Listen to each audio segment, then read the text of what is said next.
From the beginning, Marilyn and her group have tried to involve native people in the research station and attempts to preserve the rainforest. A commercial butterfly farm and a women's crafts co-op may provide an economic alternative to chopping down the trees for profit. She and Juan observe something on the far shore. Immediate identification of a species is sometimes difficult. Spreading its wings to dry off after a rain is what looks like an immature bare-throated tiger heron.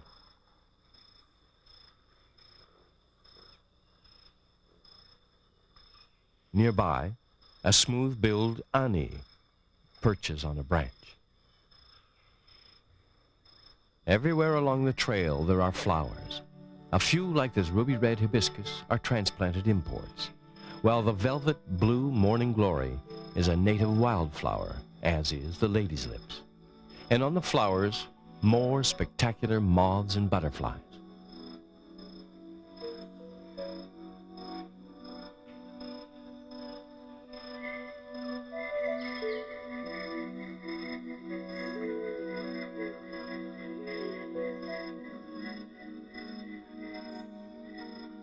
This is the owl butterfly.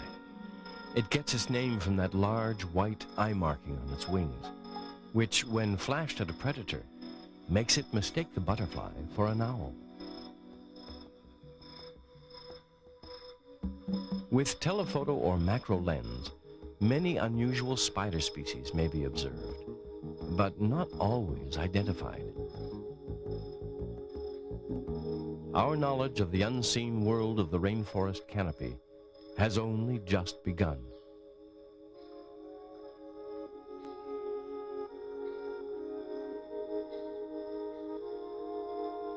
This tree is dying. Like something out of a science fiction film, it has been attacked by the strangler fig. The strangler fig is a vine that wraps itself around a tree for support as it grows skyward on the shortest route to the sun, eventually destroying the tree.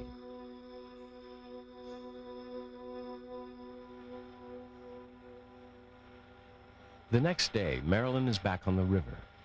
The search for the black-mantled howler monkey is now a priority. It's as if the monkeys had been playing hide and seek with her since that first sighting.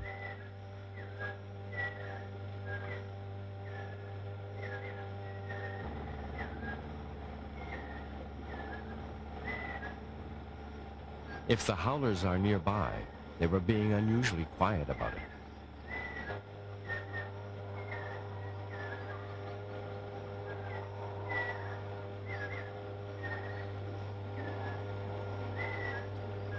Then, suddenly, one was observed, high up in the canopy, feeding on leaves from a cecropia tree.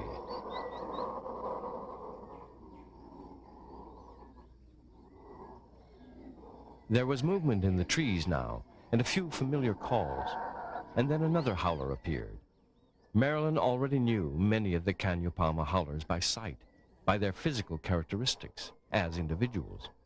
It was a slow process, getting to know them as individuals, but it was her way.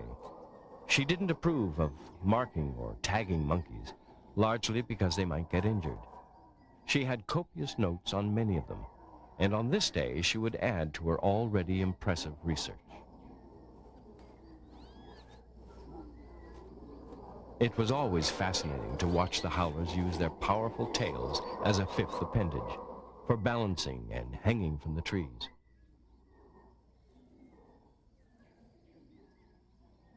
Leaves and fruits make up most of their regular diet, and they seem to know exactly which leaves or parts of a leaf are toxic and which are safe to eat.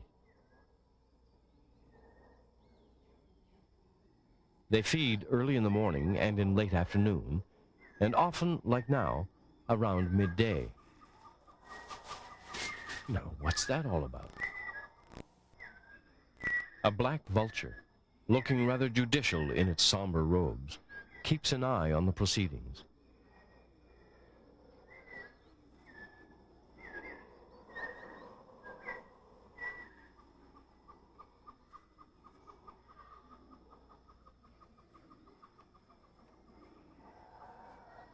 At this time, from Marilyn's observations, her resident troop of howlers includes about 10 monkeys. Scratching may be a sign of parasites, she tells us, but a healthy animal can live in harmony with its parasites.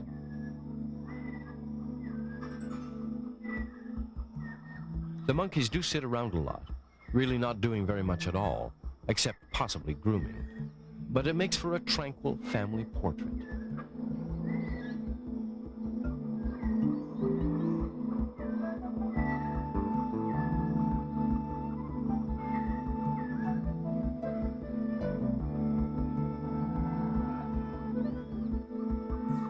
On this day, the howlers have been most cooperative. Marilyn has filled several pages with her observations, and photographer Norman Lightfoot has given us a stunning glimpse into a private world, the world of the black-mantled howler monkeys of Canyopama.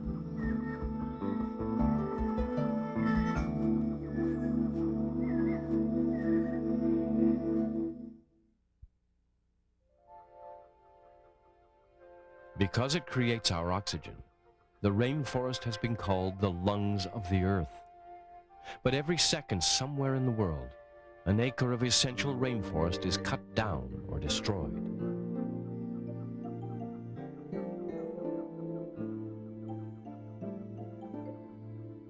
Only a small part of the Canyopama is protected.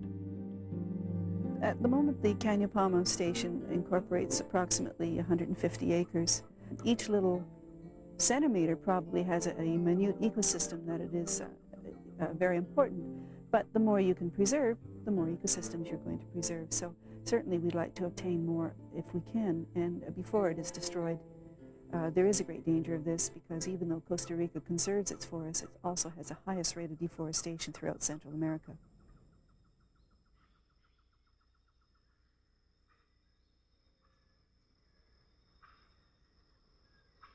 We've been on a journey.